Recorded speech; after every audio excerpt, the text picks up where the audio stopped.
WCW Monday Nitro number 243, also May 15th of the year 2000. This was a goddamn terrible show whenever Ric Flair was not involved. Mm-hmm. Hey, there was some excitement, though, but it was shit. Oh, shit. Hey, let me tell you about this first match, okay? Please do. Yeah. So it's Sting versus Vampiro. Right. Mm-hmm. So the show opens and there's a cage. Mm-hmm. And Vampiro starts walking down to get in the cage because he's going to have a match with Sting. So Vampiro gets in the cage. And the first thing he does is he locks himself in. Yes. There's a roof on the cage. Yes. Right. Okay. What's this asshole's plan? I have no fucking idea. So this idiot Sting comes down and he's like, well, fuck, I got to get in there somehow. I'm going to climb up on top of the cage, bust a hole in the roof, and drop down, and then we're just going to have a match. Yeah. All right, so we just wasted everyone's time. It was a House of Pain match. So they do this damn match, and it's actually pretty good. I mean, for Sting and Vampiro, they never have anything resembling good anytime they're in the ring together. So this was like an aberration. They actually worked together, and Vampiro beat up Sting, and Sting ran wild. And the story was each man had shackles. Right. And you had to shackle your opponent to the cage, in which point you won, and then you could do whatever you wanted to him. Mm-hmm. Okay. That sounds serious, because Sting's got a bat. So, they do this match, and Vampiro comes off the top, Sting power bombs him, and then he shackles him to the cage. They ring the bell. So now Sting can do anything that he wants to Vampiro. So what he does is, he does a Stinger Splash, and he does another Stinger Splash, and he does another Stinger Splash, and he does one more Stinger Splash, and then he leaves. That's what happened. Okay. So he leaves, and then I guess he decides to come back with like a car battery or something. I don't know what he's going to do. It seems serious. But Vampiro's vanished. Mm-hmm. Okay. So anyway, the point of all of this is, I thought, man, they finally have sort of gotten on the same page, and they're working together. Well, turns out, Sting just took it home 7 minutes early. Oh, wow. He'd had enough, and he just ended the match and left. So there you go. The Vampiro versus Sting real-life feud continues. I don't think this match went 7 minutes, which means he cut it by more than half. It was supposed to go much longer. Wow, that's amazing. Yeah. Okay, let's see. What did you miss? First of all, I believe the match began before they even said, this is the House of Pain match, and here is how you win. Yeah, you have to jump up, and get down. That's how you win. That was very funky. Can you and Rob just do a podcast together and Vinny and I will leave? So they do this match and they say, Sting, is Geek Wired trademarked or? The first thing you got to do here is climb this fence up the top of this cage. Let me take you back to the early 1990s when Sting was climbing a cage, blew out his knee, was out of a pay-per-view main event, and put his career in jeopardy. True. And now they just say, Sting, climb this goddamn cage. Well, they don't give a shit. Yeah. So, yeah, he fights up there and comes to the roof, and they do the match. And like you said, the match was fine. It may have even been good. And then Sting just cuffs him and wins. And he's out of here. He goes to leave. The cage actually starts to raise. Vampiro is still on it. So he's still handcuffed to it. They go to a close-up of Sting for like a full minute. He's going up the ramp and back and up and back. And I thought he had like the control box that raises and lowers the cage. I don't know what it was. But we are told the lights go out, although I could clearly see Sting the entire time. And then Vampiro was just gone. Spooky. In about 7 seconds, Brian Clark is getting out of a car. He's getting into his trunk. Shane Douglas slams the trunk on him, beats him up, kicks him, and just as they fade away and the cameraman trips and falls down, and Scott Hudson screams, "Is that Goldberg's truck?"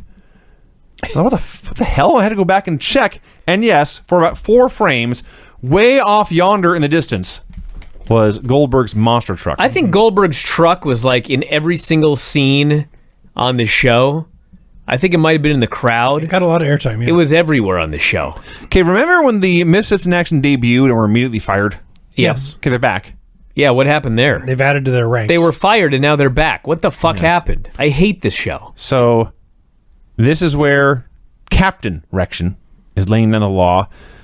And I used this word earlier, but these men were just absolute complete buffoons. They're trying to do war faces and have catchphrases. They are complete geeks. They are tools. They are not remotely likable in any way. They're supposed to be baby faces. And we'll see how this plays out. My memory is that against all odds, these men actually got this act over. That's impossible to believe based on this skit. Well, let's see. We had the debut of Major Guns. Yes. We had Major Stash. Yep. I believe it was Captain Cajun. Corporal. Corporal. Lieutenant Loco. Yeah. Lieutenant Loco. Yes. Don't get ahead of me here. I'm sorry. The Captain Cajun? Corporal Cajun. Corporal It's Cajun. Captain Rection. Okay, but we had a Major Guns and a Major Stash. Yeah. Okay, you want to know why? Another great story. Because they wanted to do private and he thought that was too low. Yes! This fucking idiot. It's fucking as fake can be. You're just Private Stash, dude. I can't be the lowest ranked person here. Oh my gosh. So he made them change it to fucking Major Stash. Can you fucking imagine? Yes. I guess it is Hammer. It is Van Hammer. Jesus. Well, if you have Major Stash, I mean, that's a lot cooler than... Anyway, that's the whole bit. It's not about being cool. It's the fucking misfits in action. They're all fucking but dorks. His gimmick is that he's a burned out hippie. Stash is when you have your weed So he's got a tucked private away. stash. Now he's got a Major Stash. Thank you, Rob. You two. Rob gets Get it. out of here. Brian Adams cuts a promo on Shane Douglas. It's every bad, generic, mean guy wrestler promo we ever saw. Come out and face the music or we'll come and get you. And Douglas comes out and immediately curses. Refuses to come out without backup. He casually announces... Bagwell's been suspended 30 days for disciplinary action. Yes. What? Yeah. I don't even know what he's talking Yeah, what about. did he do? I don't know. We were not told. Not even hinted. He didn't get in any trouble hitting on the women. Right? I presume something really happened, but I Okay. mean, what? He was insubordinate in WCW? That was everybody. That would be remarkable. Fucking A, that was Hammer a second ago. So Shane's backup is the Wall. So it's Shane Douglas and the Wall versus Chronic. Shane, and in hindsight, this is a very wise move, immediately leaves. Tell me if this sounds familiar. So they beat up the Wall, and Douglas vanishes, and they double team the Wall, and they put him through a table, and then they put him through the announcer's table, and then they pin him, and thus the Wall is now just another guy. You missed the part where he fell off the stage and almost killed himself. Yeah, you're skipping over a lot of stuff. It doesn't matter. My point stands. Your end result, yes. They have taken a guy who was special there for a while, Sure. and now he's just another fucking guy. That is true. Exactly what they do with everybody today. Well, that's and also meanwhile, this fucking company is dying. So, first we have, as Craig noted, Clark is on the ramp. Clark. Can I call him Crush and Wrath? Much better names. So he's coming back to the ring, and Wall leaves the ring to get him. But there's the entrance ramp that goes all the way down, and I don't know if this is part of the problem, but it actually dips before it gets to the ring. The ramp is the same height as the ring. It's supposed to be. Yes, it's newish. This one appeared to be a little too high. So at the very end, it had to dip down Okay, to the ring. I'm with you. On top of that, it was like a foot away from the ring. So when the Wall leaves the ring to fight Clark, his foot slips between the ring and the ramp, and in his attempt to free his foot, he immediately falls. Like he turns and falls, and does like the Nestea plunge off the apron to the floor. And if he had not freed his foot, it would have broken off. Oh, yeah. He may have never wrestled again. So the match continues. He puts both guys through tables. They no-sell that. They put him through a table. All that should happen. So Chronic leave. Chronic, by the way, they still have possession of the tag belts. Are they the tag team champions now? Yeah. Okay. That was never... Fuck if I know why. That was but I never know made they clear. are. That was never made clear. Douglas said in his promo, if Chronic will put their titles on the line, he'll be man enough to come out and take them back. They must have won him on Thunder. I thought it was something more vague, like if you'll who cares? No, he definitely said that. I wrote it down. Okay, well they left. I take notes. The EMTs come out to save the Wall, who's been chokeslammed through a table and pinned. And these fuckers grab him by the head and lift. Yeah, they're yanking him up by his neck. And he kills them, and I've never seen EMTs so justifiably killed.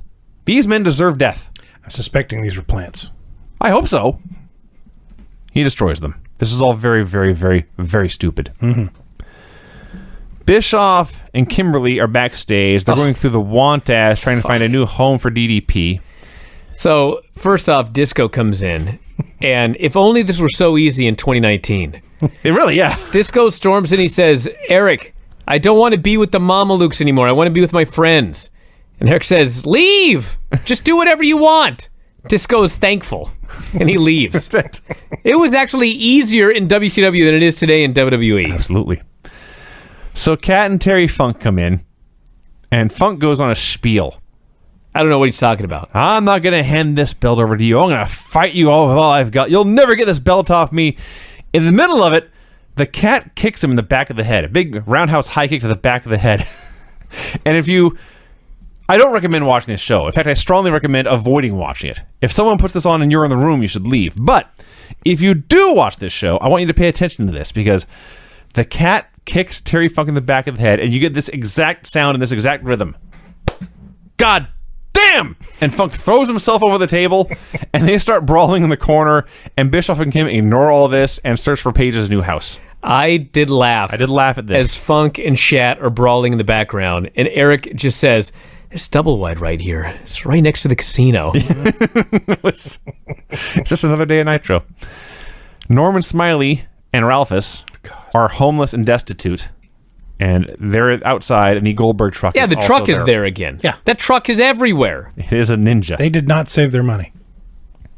Not only that, but they're useless. They have no value to anyone. They cannot find work anywhere. They must have hitchhiked to the next town. Someone I is guess. moving them from town to town so they can look No, for work Ralphus during is Nitro. a truck driver. Then why That is was he made unemployed? clear last week. Yeah, why does he have to... Well, you can be an spoil it. unemployed truck driver, but the point is, I'm sure he can drive a truck. I see. Filthy Animals, at this exact moment, they have a new song. It's Conan, Ray, and Hoovy. Wasn't Kim in with them last week? Am I crazy? I believe he was, Yeah. yeah. Okay. So they explain it is their job to take Terry Funk's title, and they're going to do it. Now, I'm very unclear about the specifics of what happened next, but I'll do my best to recap this. I believe the match was Terry Funk versus all three Filthy Animals. Yes. Yeah, I think so. But before it even starts, Funk and Cat are still brawling during the entrance. Yeah. So Cat is beating up Terry Funk. He throws him into the ring. He leaves. It's three dudes hitting Terry Funk with weapons for a few minutes. Rey Mysterio Jr.'s hair. a disaster. An absolute disaster. It's like painted down onto his head. So the Misfits in action save. At this point, it's 5-on-3 advantage babyfaces. They're not baby faces. The They tried Misfits in to... Are action the Filthy Animals? Yes. The Filthy Animals are babyfaces. No, No. they're heels. That's what you just said. Misfits in action. Okay, go ahead. The Misfits in action make the save for Terry Funk. Yes. Right. They're So that's baby faces. 4 Misfits. Yes. And Terry Funk makes 5 advantage babyfaces. Well, Okay, yeah, you're I right. guess so, yeah. Disco Inferno runs out. He is now a Filthy Animal. Booker T shows up. He, I guess, is a misfit. So there's like Yes. a dozen men in the ring, and they're not just brawling. They're doing spots. They're taking bumps. Guys are running the ropes. Guys are throwing each other. They're taking bumps. Terry Funk is lying prone in the middle of the ring. How no one landed on him, I have no idea. It was very impressive. But they land next to him.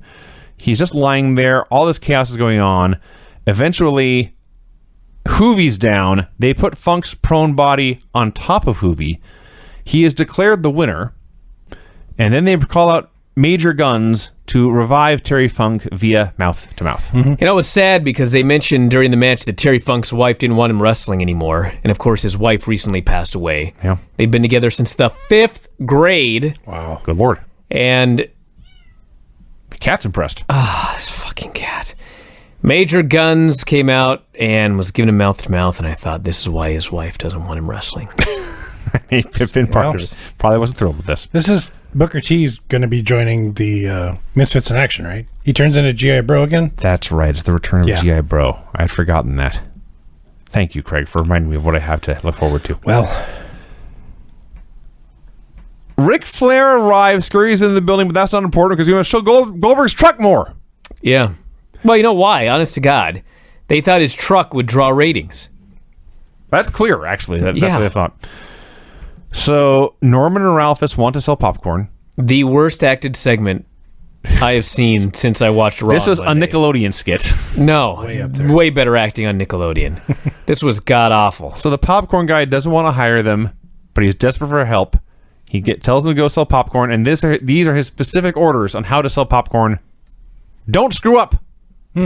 Yeah, it's like he doesn't want anything to do with them. He hates them. He thinks they're going to do a terrible job. He doesn't want them to screw up, but he figures they will. And then he hires them. I have little sympathy for the popcorn seller. sometimes you just need a warm body. Ric Flair shouts at Bischoff, says he wants Russo. Bischoff says they haven't seen him. Flair gives up and leaves. Bischoff immediately turns to the cat and says, hey, go warn Russo. He's out in the motorhome. Chris Candido is still the Cruiserweight champion. Yeah. Oh, my God. He comes out with Tammy. He says, we have a challenge. This was dumber than anything on Raw. We are the first couple of wrestling. To prove this, we will challenge any couple in the back, and I will put the Cruiserweight title on the line. So they're going to have a mixed tag match for the Cruiserweight title. Right. Yes. Okay. So the match begins as Crowbar and Daphne, who are babyfaces in this segment, against Candido and Tammy. Miss Hancock comes out to watch. Yeah. So presumably, I thought... No, I didn't think they'd actually be... Even I didn't think they'd be stupid enough to actually do this. But if Daphne pins Tammy, I guess that means Crowbar's the Cruiserweight champion. Are you sure? We'll get to that. So Miss Hancock comes out. That's what a logical person would think. Is this Miss Hancock thing going anywhere?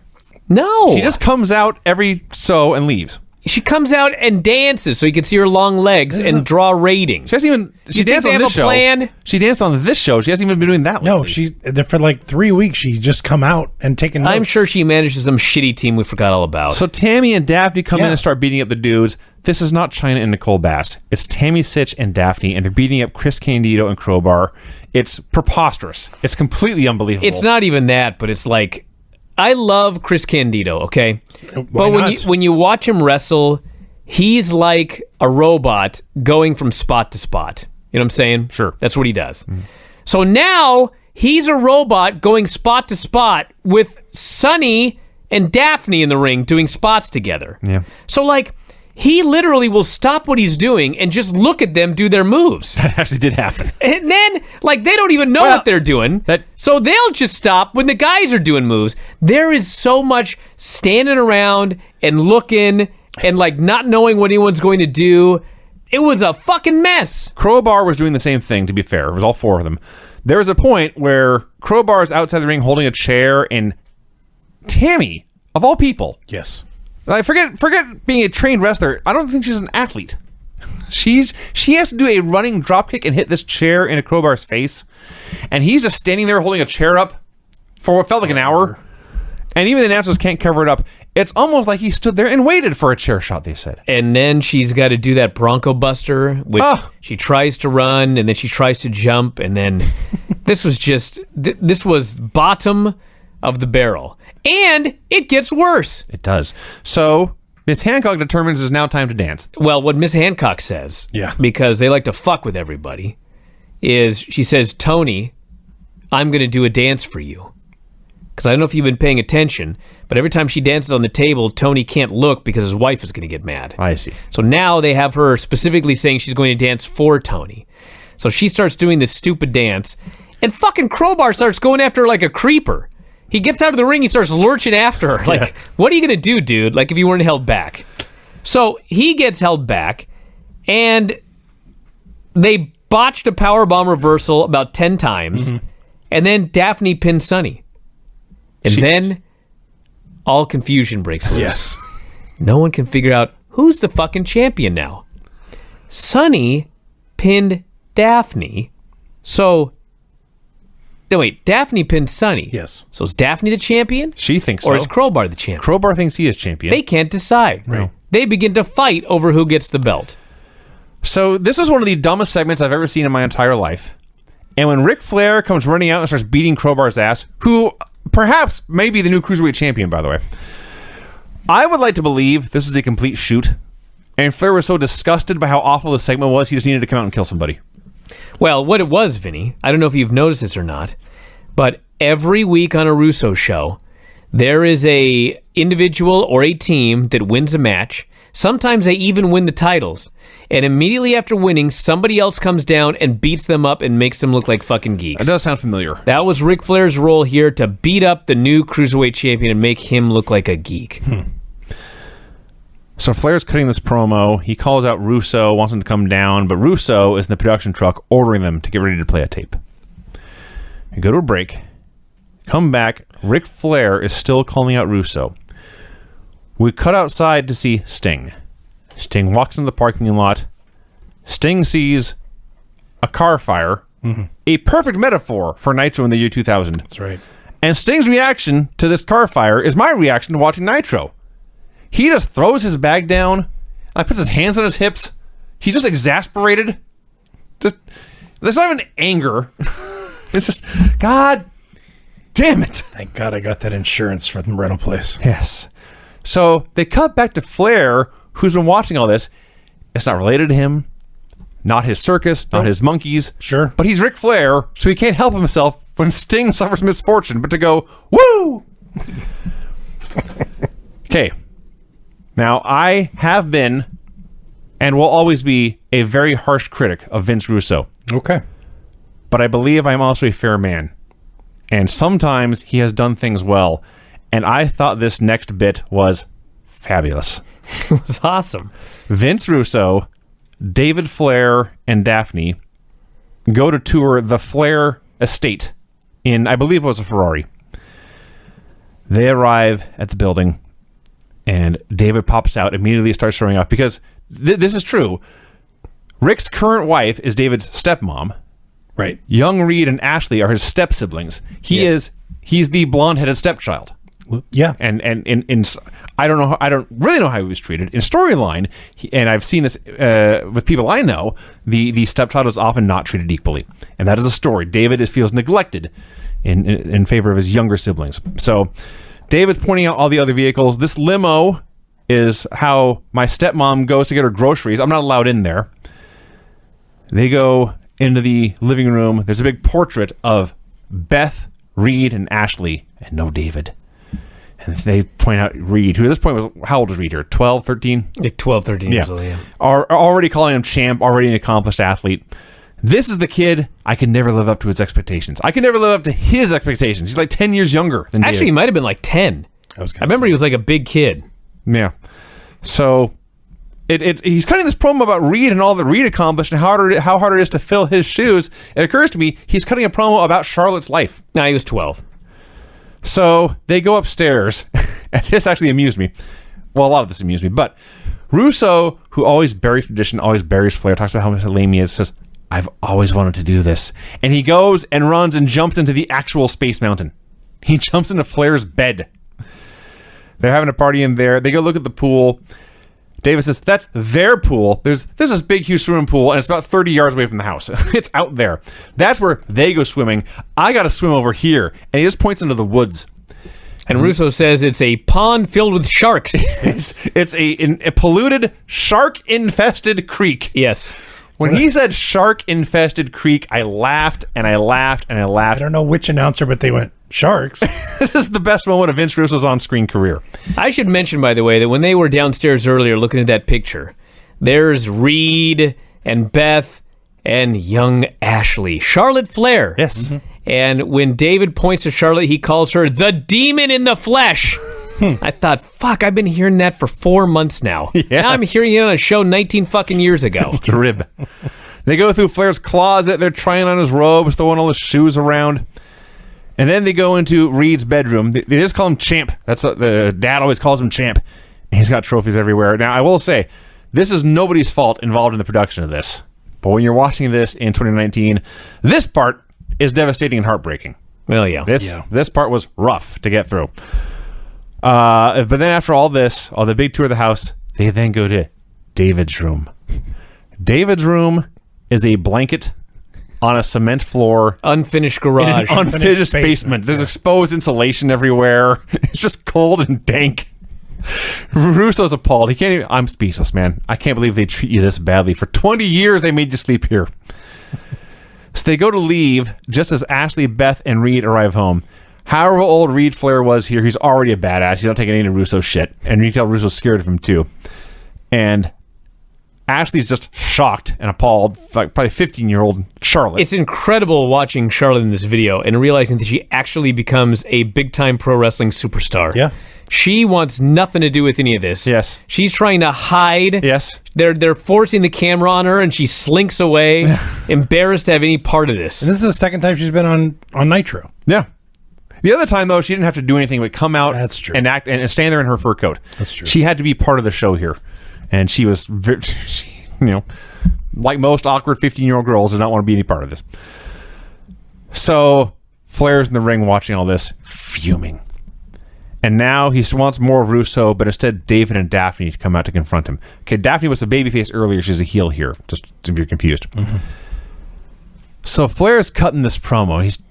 It's a great Ric Flair promo. He's pissed off. He's in David's face. I'm pissed off at you. I'm pissed off at Russo. Daphne is in the corner making faces at him the entire time.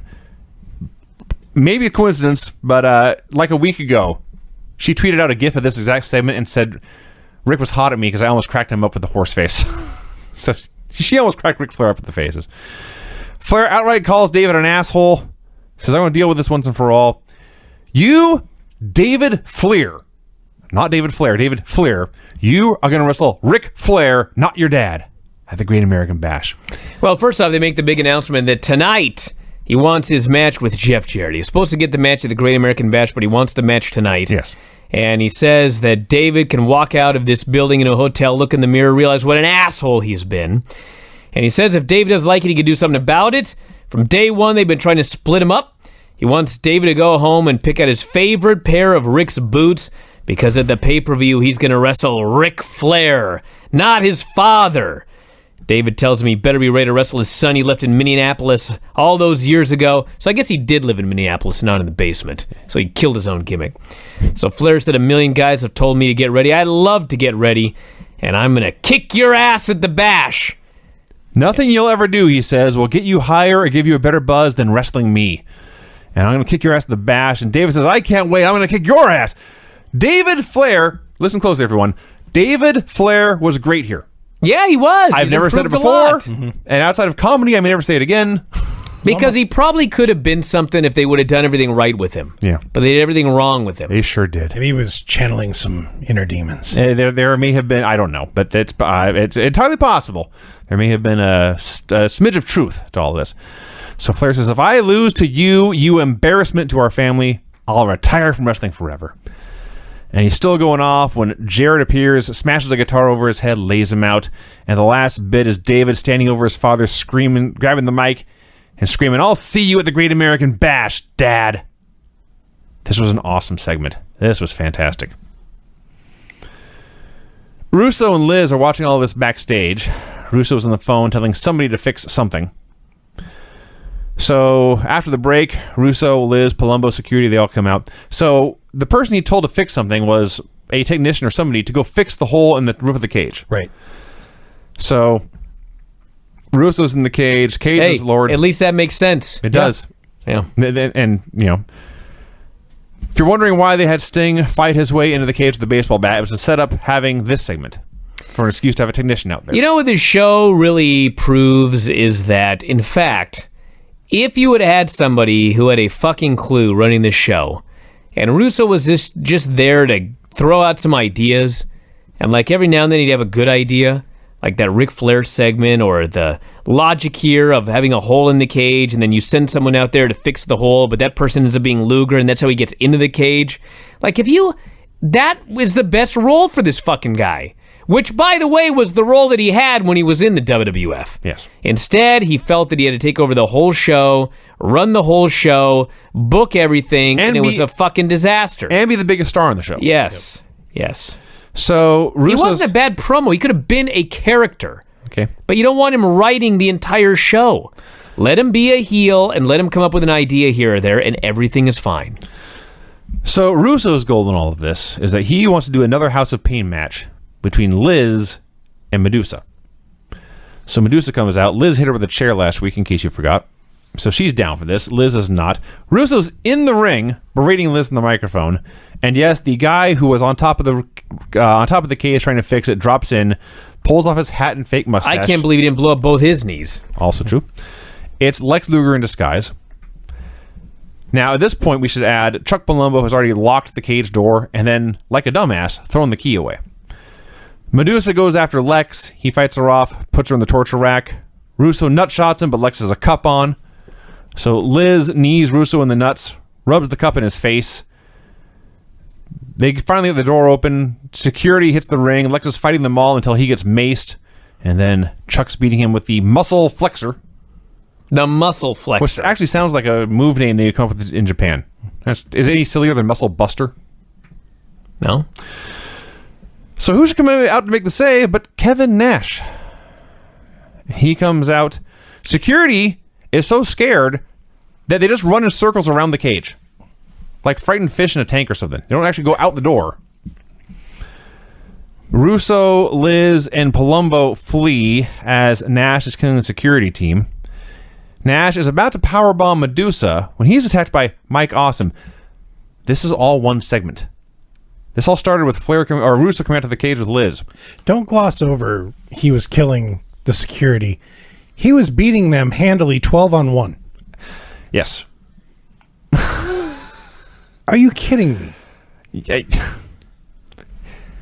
I'm hitting my wall here. There's bigger fish to fry, I would Nash say. then challenges Mike Awesome To an ambulance match. Yeah. And Awesome accepts. Fucking ambulance match. Can't just challenge him to a match.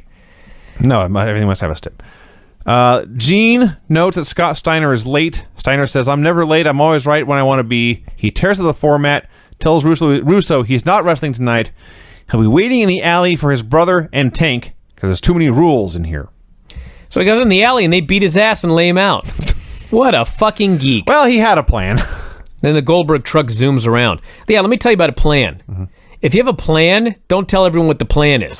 That's good. Right, yeah. He had his women hiding with 2x4s to attack Rick. Yeah, good but plan. Rick no-sold the 2x4s, then used them to hit Scott until... It's like a fucking cartoon. Yeah. Yes. Okay, I got a great idea. I'm going to have two skinny women with large boobs attack these men with boards. But of course, they're not very strong. And so this giant man they're attacking gets the boards and beats the shit out of the other guy, who's supposed to be a babyface. Fuck. And, like, meanwhile, in the background, the monster truck goes crazy. Like something at a maximum overdrive. The truck's just running over random cars in the parking lot. Just destroying things. I've never used the Geek of the Week song on this show, but it's about damn time we busted it out. There's a shot of Rick Steiner staring open-mouthed at this monster truck. Okay. He may not have been smartened up. There's a monster truck going to run over cars in this parking lot. Jesus. And we cut from this to Kevin Nash backing up an ambulance. A lot of vehicles on Nitro this week. Okay, we don't have time to recap the match. It sucked, but we must talk the finish. Okay, it's Nash and Awesome in an ambulance match. Madden does the most insincere apology ever for implying Bruno was dead last week. Yes. Tony Schiavone listing all the baby faces on the roster, including Terry Bollea. Yeah. So, the finish. Nash goes to powerbomb Mike Awesome off the stage. Nash, of course, has the greatest powerbomb in the history of our sport. Sure. But fucking he cannot get this guy up. And he tries once, and the guy is stuck upside down. And so what does he do? He actually turns and he says, DDP, help me. Yeah. So DDP gets under and he tries to lift up Mike Awesome. But Mike Awesome, this is partly his fault. He doesn't even sit all the way up. So DDP lifts him halfway up. He doesn't sit up and go any higher. And Nash is getting fucking tired. Yeah. So he's like, I'm fucking tossing this motherfucker. And so he goes to toss him, and DDP knows this dude's going to die. Mm-hmm. And so DDP continues holding him up and leaps off the stage with Mike Awesome. Guiding him. To guide him through a fucking table, basically saving his life. Yes. Yes. This is the biggest shit show. I was screaming so loud. Dude. This is the worst powerbomb I've seen since Candido and Crowbar an hour earlier. You know, this is actually worse. How easily Nash could have got tripped up and they both could have fell First off of all, the platform. everything possible went wrong. Awesome was the one who set up the table in the first place. It starts with Nash and Mike Awesome having a match. That's really where this went wrong. Awesome sets up this table, and he doesn't set it at the side of the stage. He sets it off in the corner. Yes. So when Nash goes to powerbomb him, even if everything had to go right, Nash would have had to go all the way up to the corner of the stage and then throw him off or risk stabbing Awesome, impaling him on the corner of the stage. So they go to lift him up, and their timing is all off, and Nash can't get him up, and Awesome can't get it by himself. Paige goes over to help. Awesome is cradling Paige's head. I don't know what went wrong. He's trying to get up as high as he can. He's scared shitless. I don't blame him. Finally, they all go off flying. Thank God nobody died. Thank God for DDP. Thank God for DDP, and Paige and Nash crotch chop him, and they leave. Saved another life. And Awesome is sitting there in the rubble of this table. The ambulance in the ambulance match is VAR. Awesome is here. And the ref says, oh, well. And he calls to the bell. Yeah. I look down at the timer. Now, Craig, you did warn us.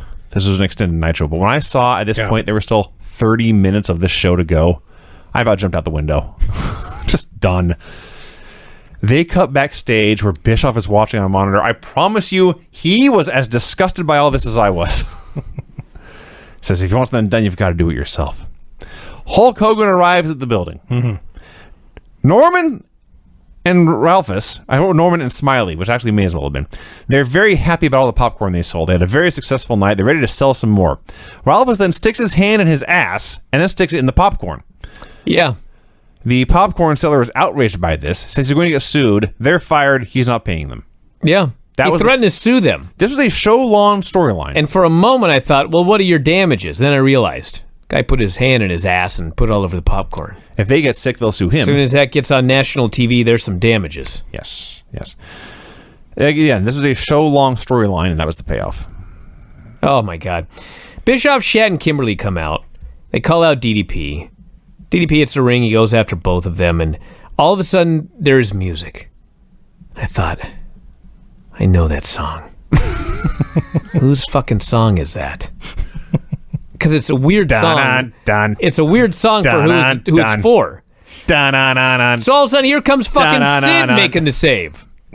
So Sid comes into the ring. What did his shirt say?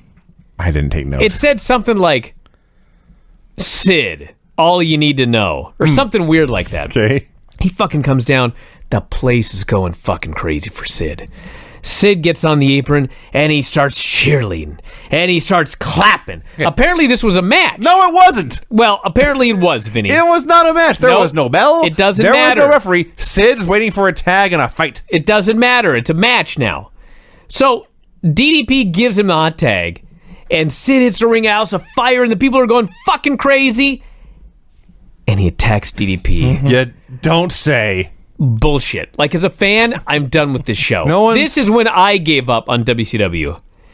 No one saw this train coming from a mile away. He fucking turned... I didn't. You want to know why? Because the last we saw of Sid, Eric Bischoff stripped him of the fucking title and emasculated him, and Sid vanished. Now he comes back and turns on DDP and hugs fucking Eric Bischoff? Well, fuck you. There has been a swerve here in like 30 minutes. Bullshit. This sucked. I don't disagree. This was one of the reasons his company died. I don't disagree at all. I'm just saying terrible. I saw this sucking from a long way away. Just terrible. Terrible horseshit. So... because not enough has happened in this segment. I feel like Terry Funk. Not enough has happened in this segment. Hogan comes out to brawl with Sid. The bad guys leave, and Bischoff says, I have a challenge for you, Hogan. Stay put. We go to the back. Go to commercial and come back. Bischoff is yelling at Horace backstage, telling him not to drop the ball. This is to set up a three-way. Hulk Hogan versus Billy Kidman versus Horace Hogan. All right, as much as I hate everything else on the show, this was fucking absolutely complete bullshit. Okay, good. For fucking bullshit. Horace just stands there forever, and Hogan starts beating on Kidman, because we all know how successful this Hogan-Kidman feud has been. Let's just keep this goddamn thing going. Hogan's beating on Kidman. Bischoff's like, Horace, do something, dude. Horace is not doing anything. Filthy Animals and Disco Inferno, his friends, as promised, hit the ring, and Hogan just starts beating the shit out of everybody. Yep. He's beating everybody's ass. Horace and Hulk clear the ring with chairs. They stand tall. All of a sudden, out on the ramp comes Tori Wilson.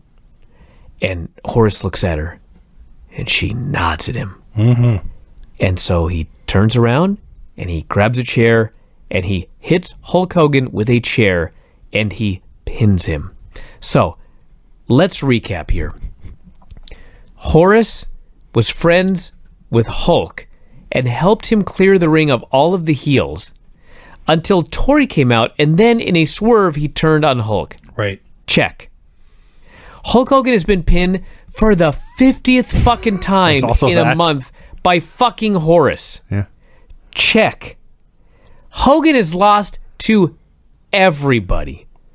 Does it really take a brain surgeon to realize how badly you've ruined Hulk Hogan and how nobody is getting over here?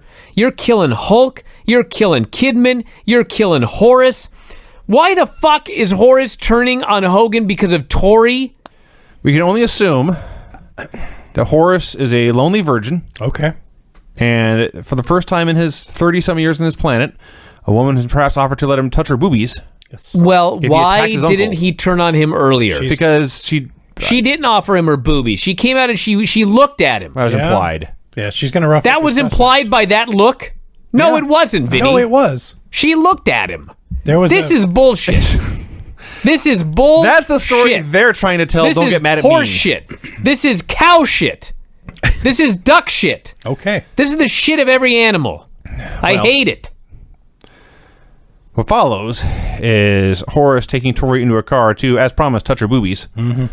Kidman is hot at this. He was not briefed that his woman... It's going to debrief Horace. Good call, yeah. Thank you. Kidman's woman has been used as... to offer favors, to curry favors from somebody, and... yeah, Billy Kidman is a cuckold now. That's the storyline. I'm losing my life force. Can we finish this show? Russo and David Flair walk out. Nash is watching backstage. I'm just sinking into my chair. I can't take no more. Ric Flair versus Jeff Jarrett. Flair's in street clothes with no explanation. Oh, well, there is an explanation. Because... Well, they didn't like his physique. No! They wanted him to wear trunks because he was winning the World Heavyweight Championship. But nobody fucking told him. So he didn't bring his fucking gear. Well, I didn't know that as a viewer, Brian. Well, I mean, it doesn't fucking matter. That's what fucking happened here because they're so goddamn incompetent. He fucking won the world title in a suit. He's mad at me. I know. It's your fault. God damn, this is so dumb. Now, the match is fun. Ric Yeah, it Flair was and a Jeff fun Jarrett are match. very Yes. good wrestlers. A guy in his fucking pants Now, I'm watching wrestling this. a match I'm watching this. in his slacks. Jeff Jarrett is the World Heavyweight Champion. And if you were watching Whoa. the show... I forgot. Yeah! Jesus Christ. It's very easy to forget that. If you were watching this show, is he among the top 10 stars on the show, as presented on the show? Hell no. Are you kidding me? The world champion is such like a... Fucking David's a bigger star than Jeff Jarrett right now. By far. By far. Like, I have seen champions booked worse, as we discussed with Rock and the other show. I've never seen shows, or rarely seen shows, I'm sure there's examples, but where the world champion is such an afterthought. So forgettable. Well, you want to know what I learned watching this match? First off, quite obvious, Flair is a better heel than babyface. What? Because he wrestles is. the exact same way, so his babyface comeback was him doing all of his heel spots. Yes. This down. he tosses Jarrett off and he small packages him and he wins. And everybody goes fucking crazy. Yes. The announcers are baffled because nobody told them to finish. So they just sit there for a second. Then they realize Ric Flair's the world champion again. So now they go crazy. So it suddenly hit me how far this fucking thing has fallen. It was only like a couple of years ago where if you were a fella and you won the world title, you were a made man. Bret Hart in Saskatchewan. He beat Ric Flair, and all of a sudden he was the fucking champion. Now we're at the point where this belt means so little that the belt doesn't make the man makes the belt. That's where we are now. Yeah. When Ric Flair won that belt, all of a sudden it was the world championship again. And the fans saw it as a world championship. And they saw Flair as the world champion. And he had beaten Jeff Jarrett, who nobody gave a shit about and took seriously at all. No. Okay, it should be the other way around. The title should be so valuable that when you win it, you're a made man. Absolutely. That's how it is in New Japan, still to this Yes. day. Yes. It's totally fucked up here in WCW already. Oh, God, yes. Now it only means something if they see you as a made man already winning that title. That's how badly they fucked all of this up. Well, they've had 3 title changes in the last month. And they're going to have more. Apparently there's a lot more to come. I watched this. Spoiler, everybody. I watched this and I thought, there's Flair winning that last world title. Yeah. And what a celebration it was. No, Vinny. I went to Wikipedia. Oh. He wins it again in the year 2000. Oh, okay. Good. You know how many people win this fucking belt in the year 2000? I might have. I forgot. Jesus. So it's such a great celebration that he's immediately jumped by a gang and beaten up. David Flair does, in fact, carry Statue of Liberty statues around with him and breaks it over his dad's head. Russo takes the belt and leaves. He also trips on the ramp and almost dies. Oh, there was a moment earlier I got to mention. He didn't trip. Brian He fell in Adams. between them. Fell between you. Brian Adams, after his Chronic match, he fell down getting out of the ring. He was trying to step between the ropes and he tripped on the ropes. Oops. He's bad. He's a bad wrestler. So Russo's leaving with the belt, but Kevin Nash blocks him off. He just grabs the belt and walks down the ring. He casually, pointlessly needlessly, gratuitously powerbombs Jarrett through the ring. Just because. Why did they bother this? Just because. What did this They accomplish? had to gimmick the ring so he could powerbomb him into a fucking hole. There's a briefly tense stare down between Nash and Flair, and then Nash gives him the belt and raises his hand. And that's the end of that. Only it's not. Eric, I saved my notes and I started to shut the show off, and then I realized there's more? Eric Bischoff is so concerned that the new blood has lost the world championship to the ultimate millionaire in the Millionaires Club. He's making a phone call with Shane Douglas there. He says, yeah, me and Russo got to be somewhere on Wednesday. I'm putting you in charge of Thunder. Yeah. But in the showing off the air, Ric Flair was the world champion. Mm-hmm. Yeah. Yeah, and it did it as per Nitro standards, it did a good number. It still got its ass beaten by double by Raw, but it did the best number in a long time because Flair was the world champion in the year 2000. I stand by what I said. Everything with Ric Flair on the show was great. Everything without Ric Flair was awful. Horseshit. Yeah. And Nash continues to stand tall, no pun intended, and never look stupid. Never looks stupid and always ends up on top. Amazing. Brian, how long is my song? 35 seconds. You want to put it on a loop. Okay. The finishes on this show were clean win in something called a House of Pain match. Pin after 3 tables are broken in what I guess was a hardcore tag match where I guess the tag titles were on the line. Pin in a 3-on-1 hardcore match after interference from, no shit, 7 other people. One woman pinning another woman in an intergender tag match that made that woman and or her partner or both the new Cruiserweight champion. No contest in an ambulance match. Pin in a 3-way. Didn't work as well as I wanted. Pin in a 3-way after interference from 5 men with chairs and a distraction from a woman. And after all of that, 2 hours of chaos and insanity and lunacy, a clean pin with a pro wrestling hold to win the World Heavyweight Championship. That's it. What a weird show. Wow. Beyond being terrible. What's weird is why is our show always 1 hour and 11 minutes? Like 95% of the time. That is weird. It's bizarre. Like 95% of the time. I'm stretching it out here because Rob's got an announcement from Ed. Hopefully he's got it ready. As a matter of fact, I do. Do you have my mic ready?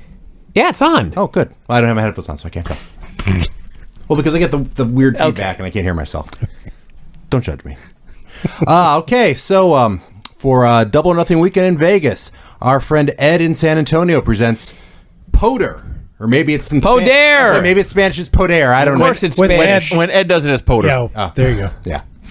It is at the FSW Arena in Vegas on Friday, the 24th of May. Showtime is at noon. The main event is not Brian Alvarez versus Logan Stunt. I was going to say, it's you terrorizing the stunt family. No matter what he Still says. some more. It's not the goddamn main event. In any event, the Empire Dinner is at also on Friday the 24th at 8:30 at Texas de Brazil. The price is $82. It is all-you-can-eat meat and salad, sodas, tea, and coffee, plus dessert. But you have to buy your own alcohol, you cheap bastards. What else do we have? The Empire Party Suite is Friday the 24th. For those who are not able to get the Q&A package, the price for that is $25. All tickets can be purchased at poder.brownpapertickets.com. The deadline for purchasing this fun-filled event is this Tuesday, the 21st of May. Oh.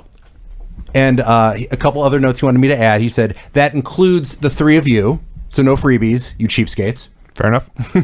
Also, Artie Reynolds from WrestleCrap will be there, and he wants to meet everyone from the site there. Wow. All right, well, there you go, everybody. And that is everything. Sorry. All right, next weekend, be there, everyone, for whatever the actual main event is, but it's not me and Logan Stunt, so whatever it is whatever it is. And that's it, everybody. We're going to wrap it up. We got all sorts of great stuff up on the front page. Filthy Tom tomorrow, Observer Live tomorrow, Observer Radio, so check it out. That's it. We'll talk to you again after a while. Good night. Adios.